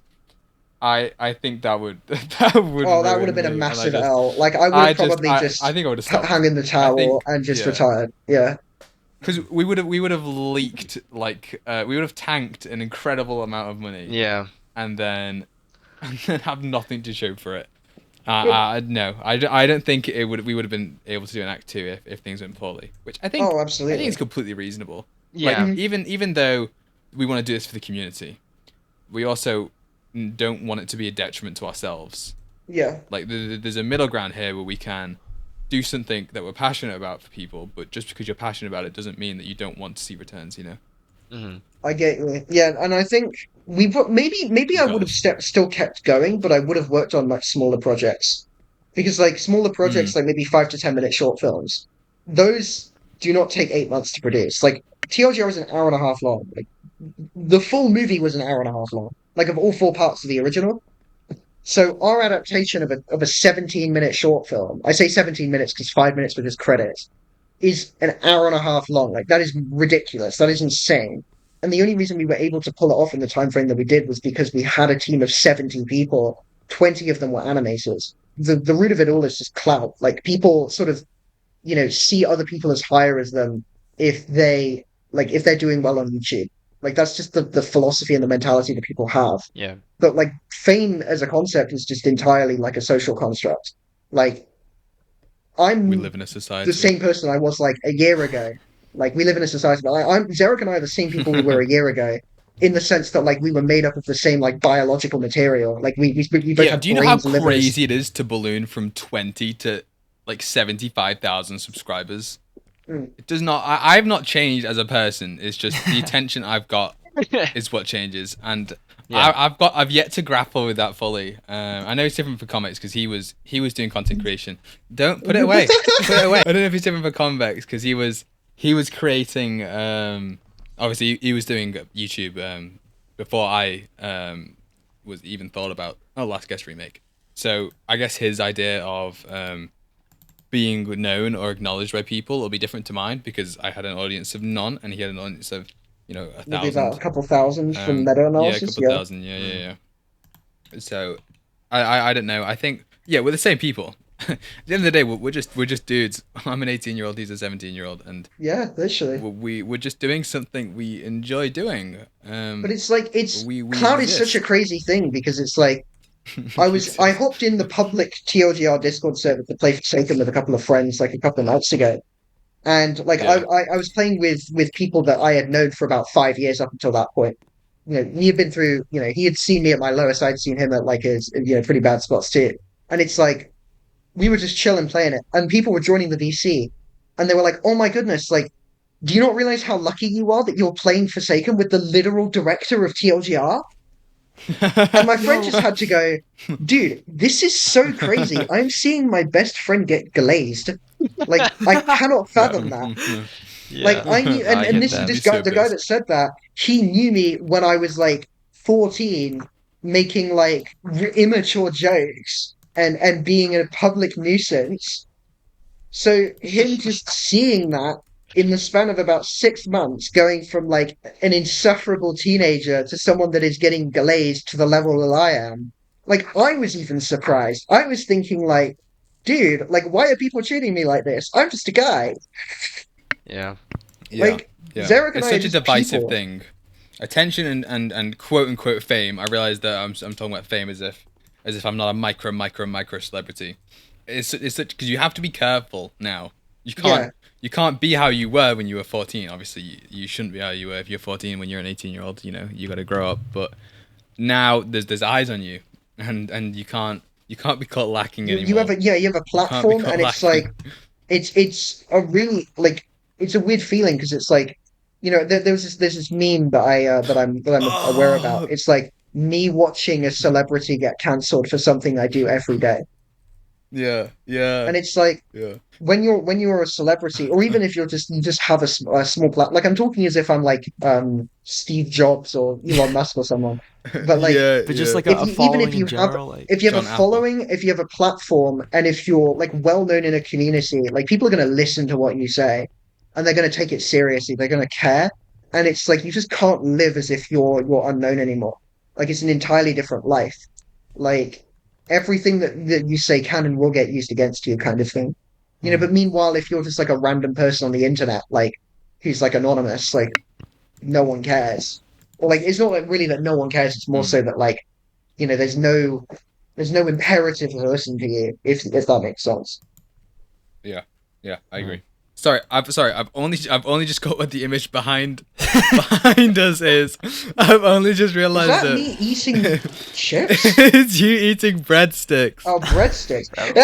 Yeah. Hold on. Oh no! Oh my god, no! You're gonna ruin the breadsticks, man. No, but the breadsticks ruined my are chat. good. Wait, y'all went bowling recently, right?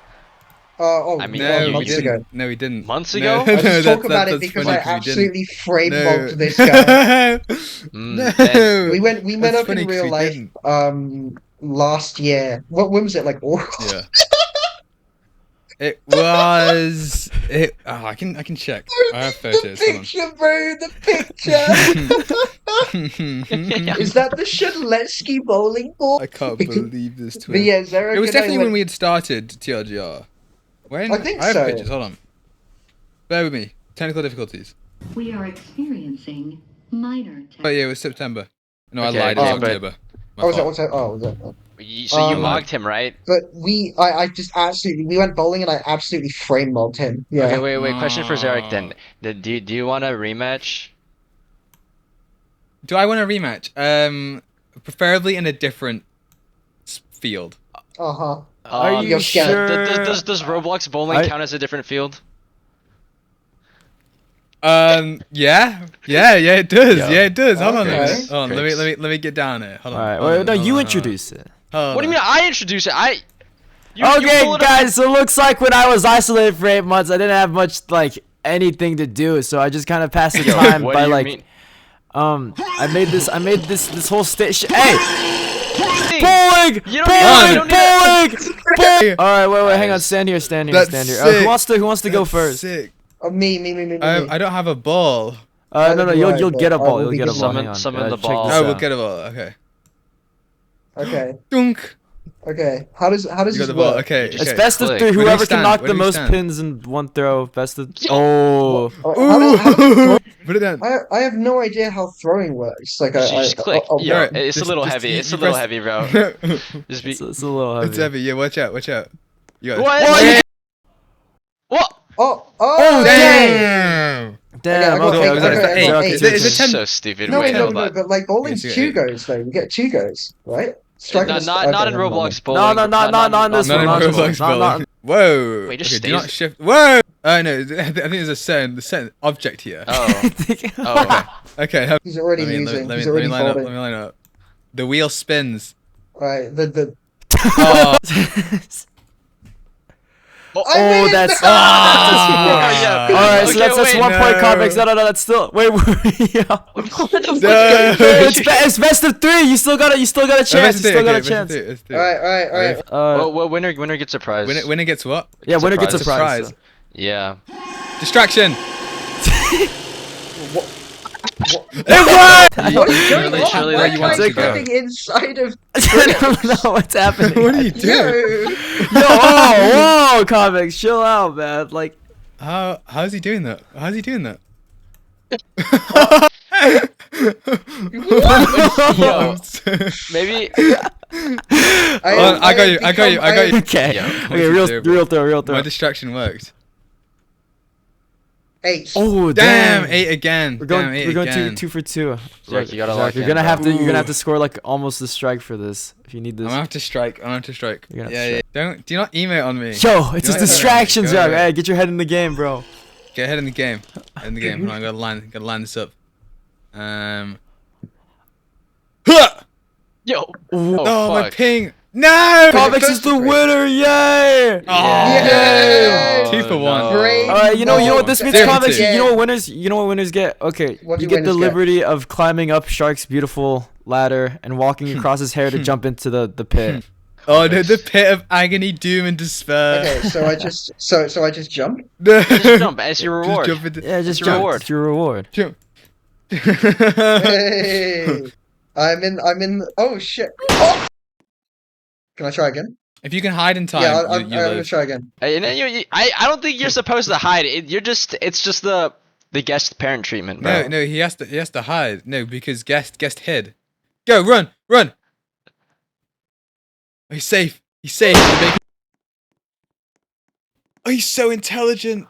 This That was an general's amazing hacking. prize. In the original, you That's couldn't an do that. amazing prize, and also more You're welcome. importantly, The original that couldn't means do I've that. mobbed Zarek again in bowling. Maybe I am Zero Chud. Well, hold on. So we did 2 rounds. That was our 3rd technical round of bowling. I've got 2 more until I fully Sure, adapt. yeah. Hold on a minute. No. Hold on.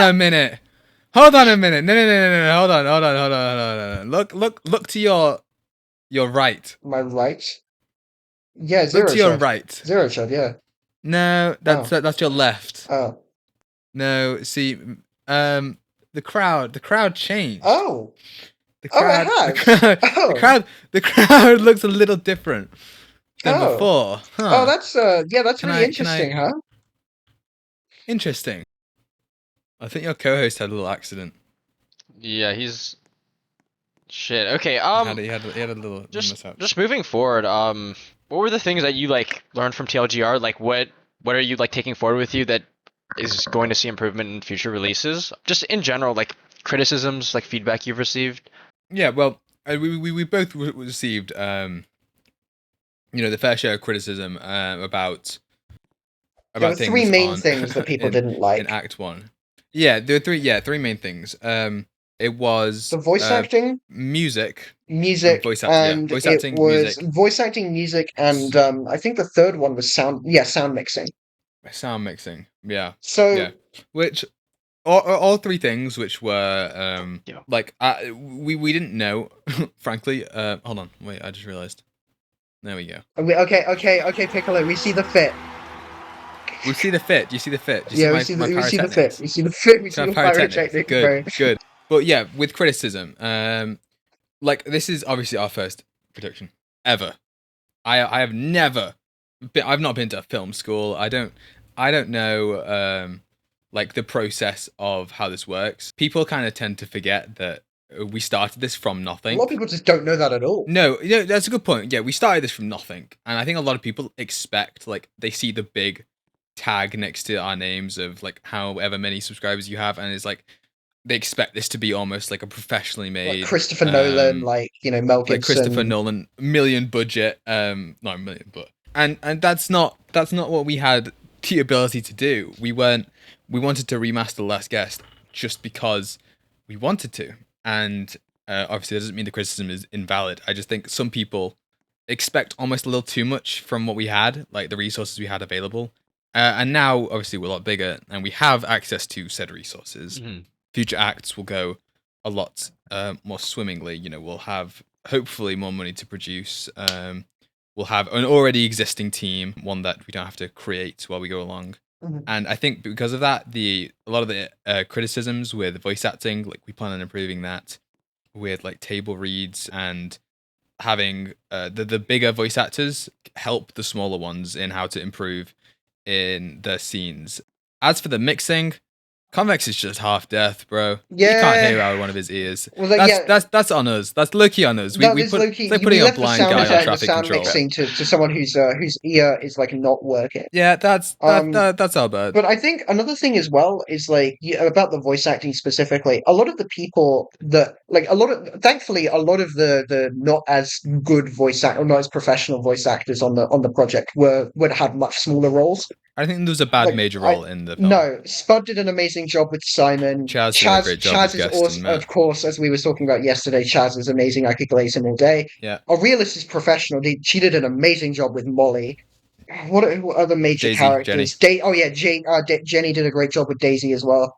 I was super happy with all of the major characters, but a lot of the smaller characters in the film weren't professional VAs. They were literally just my friends.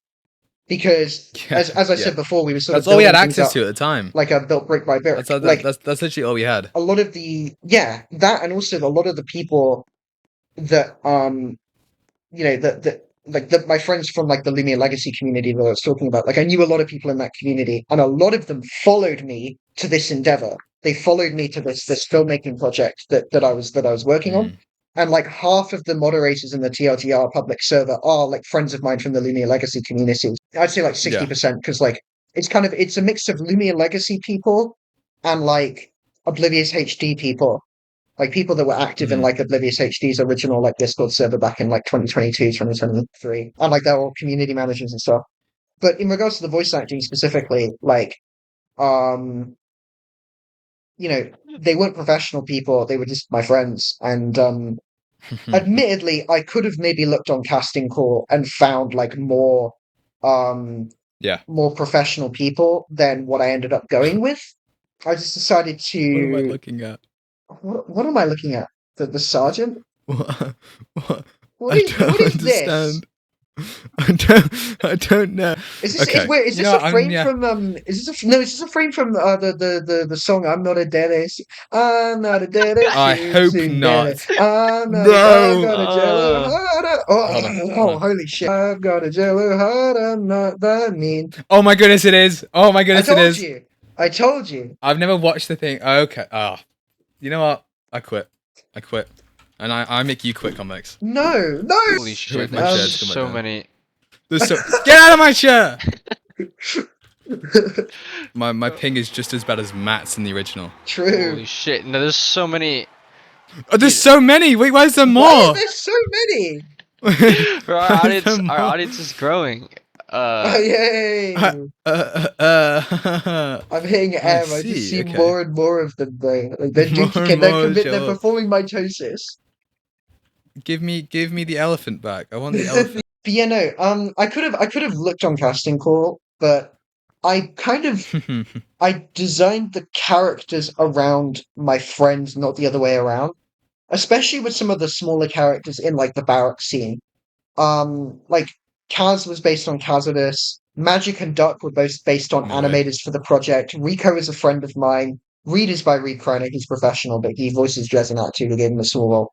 And then Tim and Marco in the barrack scene were both animated. You know, Marco was the previous director of TLGR, and Tim makes Roblox Animations, was working on his own version of the Last Guest remake. But he dropped it to work with us instead. Or like once we talked to him, we were like, we have a much bigger team. Like we have the original voice actors. He was like, okay, yeah, sure, let me join this one instead. He dropped his project, but I wanted to sort of honor them by adding them as characters in the film. Yeah. You know, in doing so, I'm like, okay, you know, I may as well have them voice themselves, if that makes sense. And so like Timothy Wright was the character that a lot of people were like, yo, this VA kind of bums. And I was like, yeah, you're not wrong. You know, this is a 14-year-old kid, but it's like, thankfully the voice acting was really only subpar for the smaller roles, as I was saying earlier. The only other major role that wasn't technically a professional VA was Zane, who was also voiced by one of my friends. Yeah, but his voice just fits. Cal 1000. Kale, like, I don't know what it was, but his voice just fits Zane. Like, I'm really happy with it.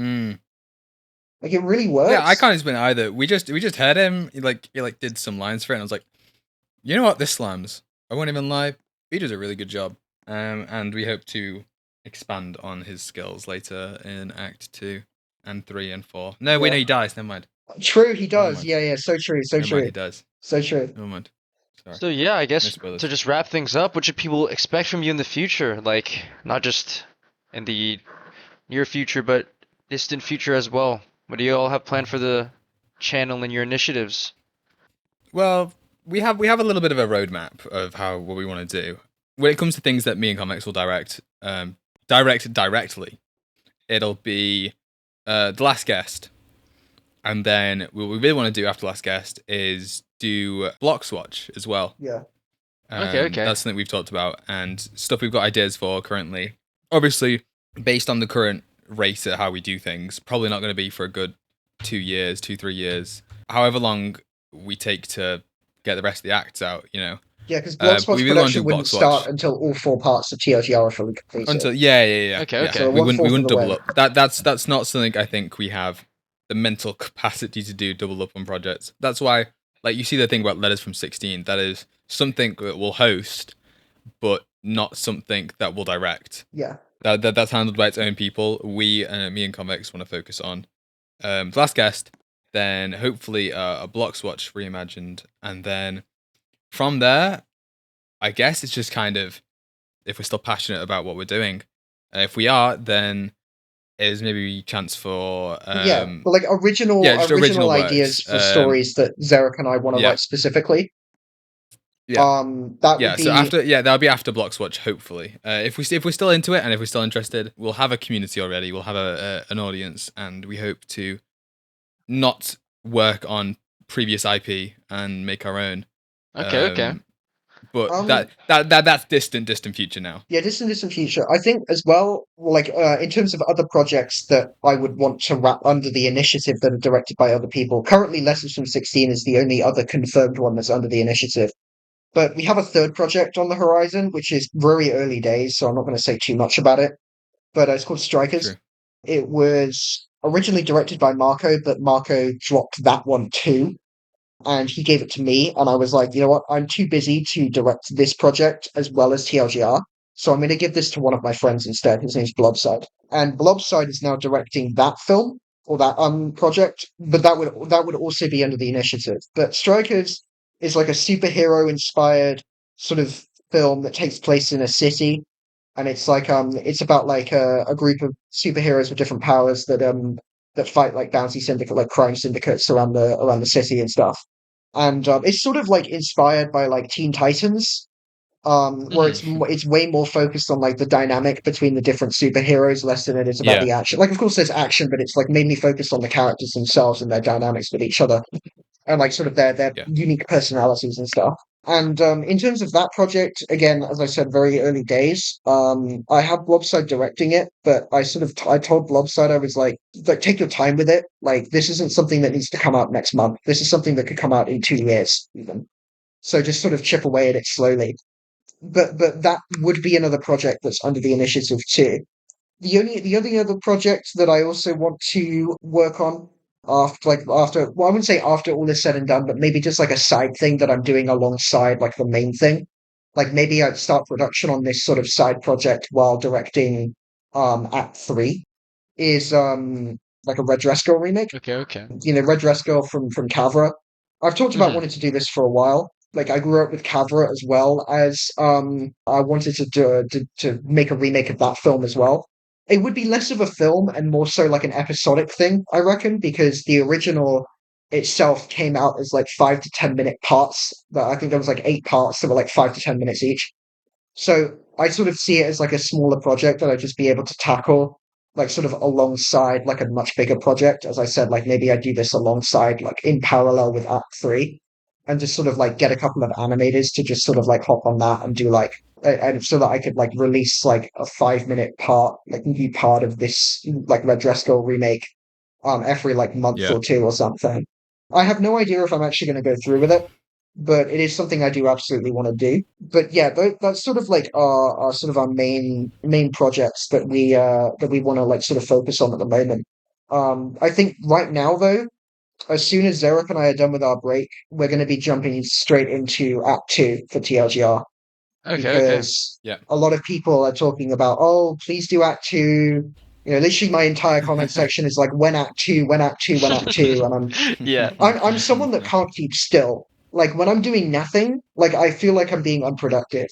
And so I just want to, like, sort of get started with things and start, like, okay, let's get Act 2 going, guys. Because a lot of people, especially, like, some animators on the project, they still have a lot of motivation to work on stuff. And so they're working on, like, animating blooper reels or, like edits of like, one of the animators, Vixels, made, like, an edit, and he animated some original stuff for that edit.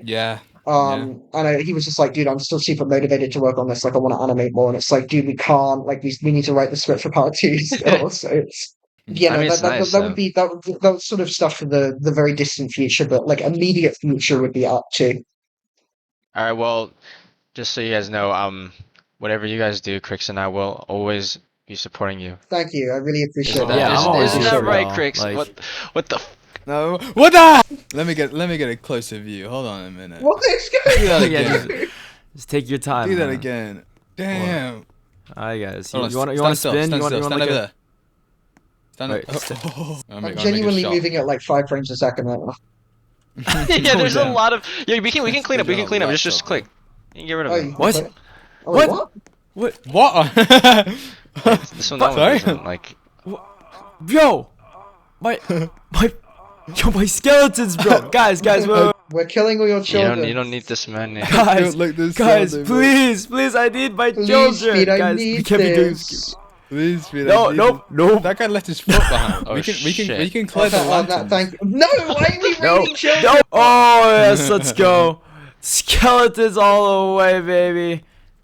Convex is good. I Hold on. genuinely cannot I'll believe save it. We are experiencing minor technical difficulty.